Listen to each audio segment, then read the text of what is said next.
வரம்புகளை எவர் மீறுகின்றாரோ, ஸல்லல்லாஹு அலைஹி வஸல்லம் அவங்க சொல்றாங்க, அல்லாஹ் உங்களுக்கு சில விஷயங்களை கடமையாக ஆக்கியிருக்கிறான், அதை நீங்க வீணாக்கிறாதீங்க. அதே போன்று அல்லாஹ் உங்களுக்கு சில விஷயங்களில் வரம்பு வச்சிருக்கிறான், அந்த வரம்பை ஒருபோதும் மீறிடாதீங்க.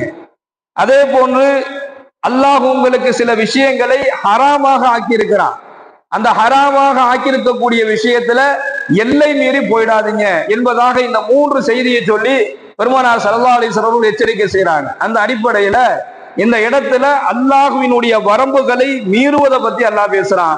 யார் அல்லாஹ்வினும் அல்லாஹ்விற்கும் அவனுடைய தூதருக்கும் மாறு செய்த நிலையில் அல்லாஹ்வினுடைய வரம்புகளை மீறுகின்றார்களோ, யுத்கிலுஹு நாரா, அவர்களை அல்லாஹ் நரகத்தில் நுழைய செய்வான். காலிதன் ஃபீஹா, அதுல அவங்க நிரந்தரமா தங்கி இருப்பாங்க. விடுதலை என்பதே கிடையாது, அதுல அவங்க நிரந்தரமா இருப்பாங்க.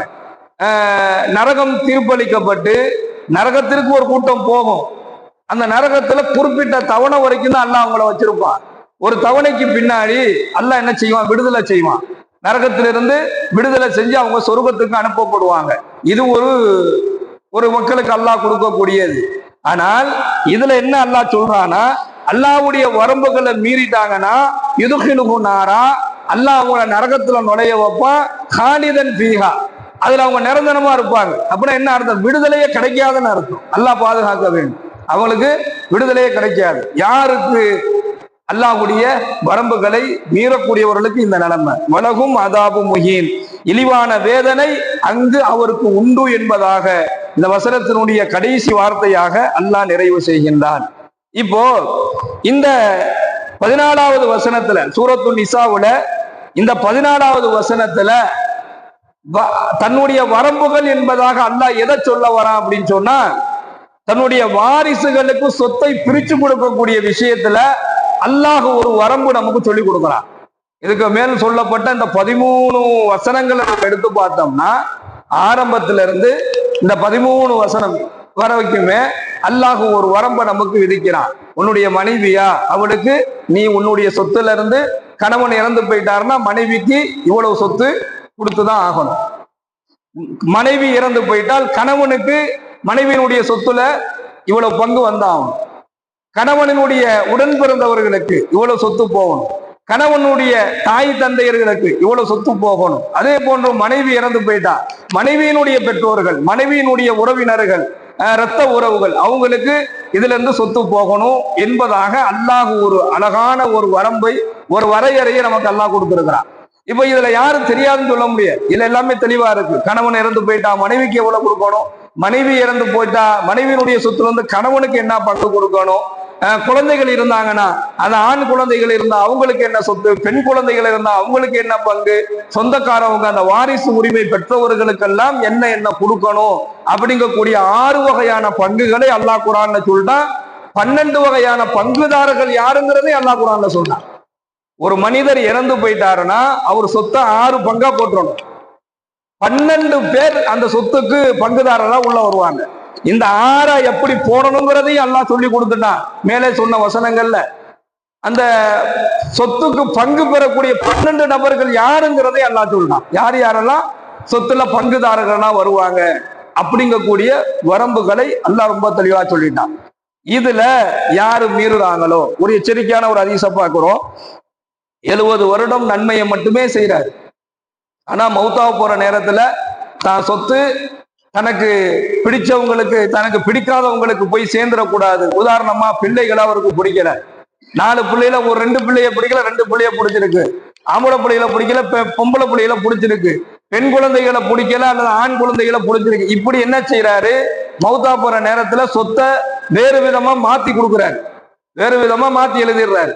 ஒரு ஆளுக்கு ஒண்ணு, ஒரு ஆளுக்கு ஒவ்வொரு மாதிரி சொத்தை எழுதி வச்சுட்டாரு அப்படின்னு சொன்னா, அல்லது இந்த சொத்துக்கு சம்மந்தமே இல்லாத ஒருவரை கூப்பிட்டு தன்னுடைய சொத்தை ஃபுல்லா கொடுக்குறாரு. ஏன் யாருக்கு இந்த சொத்து போனாலும் போகட்டும், என் பிள்ளைகளுக்கு போகக்கூடாது, அல்லது மனைவி மேல கோபம் இருக்குது, அவளுக்கு சொத்து கிடைச்சிடக்கூடாது, நான் இறந்து போயிட்டாலும் அவளுக்கு எனக்கும் எனக்கு என்னென்னமோ பண்ணிருக்க, மனைவி மேல கோபத்துல அவளுக்கு சொத்து போயிடக்கூடாதுன்னு இந்த மாதிரி ஏதாவது ஒரு வேலையை அவர் பண்ணிட்டாரு, செஞ்சுட்டாரு அப்படின்னு சொன்னா, அல்லது அவரு தன்னுடைய சொத்துக்களை வசியத் என்று சொல்லக்கூடிய மரண சாசனத்தின் மூலமாக தங்களுடைய வாரிசுதாரர்களுக்கு பாதிப்பு ஏற்படுத்தக்கூடிய வகையில அவர் சொத்தை யாருக்காவது வசியத் செஞ்சுட்டு போயிட்டார் அப்படின்னு சொன்னா 70 வருடங்கள் அவர் செய்த நன்மைகள் அனைத்தும் வீணாகிவிடும், அவர் நரகவாதி என்பதாக ஸல்லல்லாஹு அலைஹி வஸல்லம் சொல்றார்.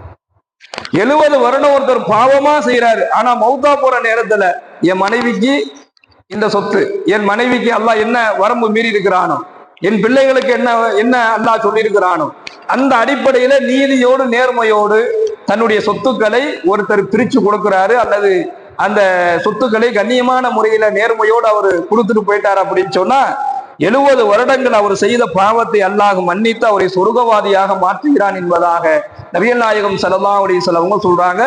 இஸ்லாம் சொத்துரிமை வாரிசுரிமைக்கு கொடுக்கக்கூடிய முக்கியத்துவம் இதுதான். நபிகள் நாயகம் ஸல்லல்லாஹு அலைஹி வஸல்லம் சொல்றாங்க, எவர் தன்னுடைய சொத்துக்களை தன்னுடைய வாரிசுகளுக்கு கொடுக்காமல், அதாவது சொத்து பெறக்கூடிய வாரிசுரிமையா இருக்கிறாங்கல்ல, அவங்களுக்கு எவர் துண்டிக்கிறாரோ, என் காசு என் பணம் என் சொத்து நான் யாருக்கு வேணாலும் கொடுப்பேன் என்கின்ற மனப்பான்மையில சொத்துல பங்கு பெறக்கூடிய அந்த வாரிசு உரிமை பெறக்கூடியவருக்கு எவர் தன்னுடைய சொத்தை தராமல் துண்டிக்கிறாரோ அவரை அல்லாஹ் சொர்க்கத்திலிருந்து துண்டிக்கிறான் என்பதாக ஸல்லல்லாஹு அலைஹி வஸல்லம் சொல்றார். அவர் என்ன இபாதத், அதனாலதான் மேல சொன்ன ஹதீஸ் அவர் நரகவாதி என்பதாக சொல்லப்படும்.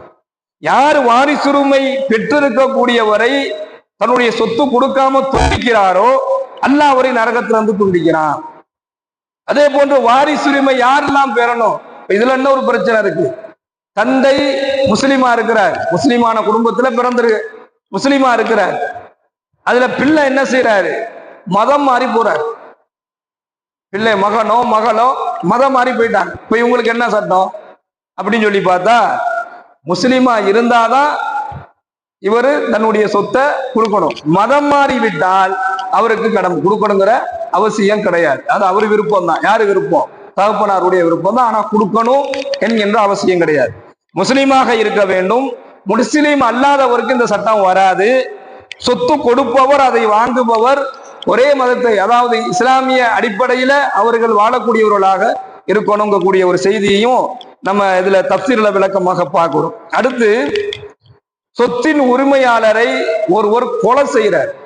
இன்னைக்கு நம்ம எவ்வளவோ செய்திகளை பார்க்கிறோம், எவ்வளவோ நிகழ்வுகளை பார்க்கிறோம், எத்தனையோ குடும்பங்கள்ல நடைபெறக்கூடிய இந்த மாதிரி ஒரு சில கொடூரமான விஷயங்களை நம்மளால பார்க்க முடியுது. என்ன செஞ்சான், சொத்து தனக்கு உடனடியாக கிடைக்கணும் என்கின்ற அடிப்படையில என்ன செய்யறான், தகப்பனை கொலை செய்யக்கூடிய பிள்ளைகளை பார்க்கிறோம். தாயினுடைய பேர்ல சொத்து இருக்குது அப்படின்னு சொன்னா தாயை கொலை செய்யக்கூடிய பிள்ளைகளை பார்க்கிறோம். அப்ப என்ன காரணம், சொத்துக்காக வேண்டி. ஆனால் இஸ்லாம் ரொம்ப அழகா தெளிவாக சொல்லுகின்றது, ஒரு சொத்தினுடைய உரிமையாளரை ஒருவர் கொலை செஞ்சிட்டார். இப்ப தகப்பன மகன் கொண்டுட்டான், தகப்பன மகன் கொண்டான், சொத்தினுடைய உரிமையாளர் தகப்பன், சொத்துக்கு ஆசைப்பட்டு மகன் கொண்டுட்டான் அப்படின்னு சொன்னா கொலை செய்து விட்டால் கொலை செய்தவனுக்கு சொத்திலிருந்து எந்த விதமான பங்குகளும் உரிமையும் கிடையாது என்பதாக நபிகள் நாயகம் ஸல்லல்லாஹு அலைஹி வஸல்லம் சொல்றார். இதான் இஸ்லாம் சொல்லக்கூடிய வழி.